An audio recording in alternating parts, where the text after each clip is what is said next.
Assalamualaikum warahmatullahi wabarakatuh. Di sini saya Al-Ghifari Muhammad Spode. Saya di sini akan membuat video remedial text prosedur. Mari langsung saja kita ke PPT. Ini ada text prosedur.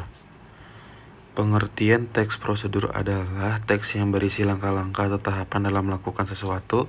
Langkah-langkah tersebut meliputi urutan proses membuat sesuatu dari tahap awal sampai akhir untuk mencapai atau menciptakan satu tujuan.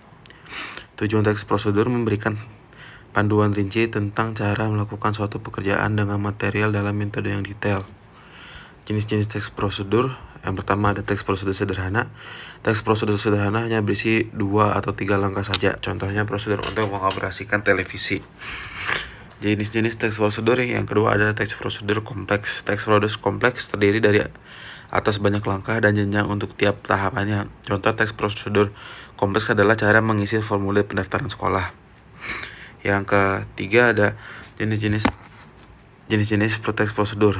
Teks prosedur protokol. Teks prosedur protokol merupakan teks prosedur yang langkah-langkahnya bisa dibolak-balik tapi tujuannya tetap bisa tercapai. Contohnya cara membuat teh manis.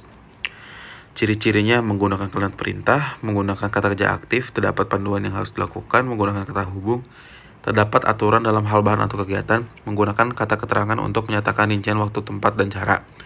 Terdapat isi kegiatan yang dilakukan secara urut. Struktur teks prosedur. Yang pertama ada tujuan. Tujuan adalah hal yang ingin dilakukan dalam teks prosedur. Yang kedua ada material. Pada bagian ini, kamu bisa menuliskan alat, bahan, atau hal-hal yang perlu dipersiapkan untuk membuat sesuatu. Yang ketiga, langkah-langkah, yaitu tahapan atau proses untuk membuat sesuatu. Yang keempat ada penegasan ulang.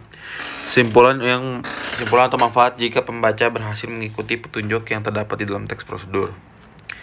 Terus ada lagi kaidah kebahasan teks prosedur. Dalam teks prosedur kalimat dapat berupa imperatif, deklaratif, atau interrogatif. Dalam teks prosedur konjungsi yang digunakan dibagi menjadi konjungsi persyaratan dan konjungsi temporal. Dalam teks prosedur, numeralia adalah kata bilangan yang digunakan untuk mengurutkan langkah-langkah seperti pertama, kedua, ketiga, dan seterusnya. Dalam teks prosedur, promina atau kata ganti digunakan untuk menggantikan orang atau benda berdasarkan fungsinya yang menggantikan orang atau benda. Dalam teks prosedur, verba yang digunakan berubah verba material dalam verba tingkah laku. Langkah-langkahnya itu langkah-langkah membuat teks prosedur. Yang pertama ada menunjukkan judul, yang kedua membuat tujuan, yang ketiga buat daftar alat dan bahan, yang keempat menyusun langkah-langkah, yang kelima sempurnakan dengan penutup atau kesimpulan. Contoh teks prosedur ada kayak gini. Cara mengambil uang di ATM. Pertama, masukkan kartu debit ke mesin ATM. Kedua, masukkan nomor PIN ATM.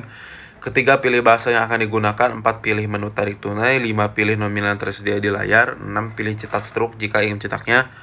7, jika sudah, pilih selesai. 8, tunggu beberapa saat transaksi sedang diproses. 9, ambil uang dari mesin ATM. 10, transaksi selesai. Jangan lupa ambil kartu dari mesin ATM. Terima kasih. Wassalamualaikum warahmatullahi wabarakatuh.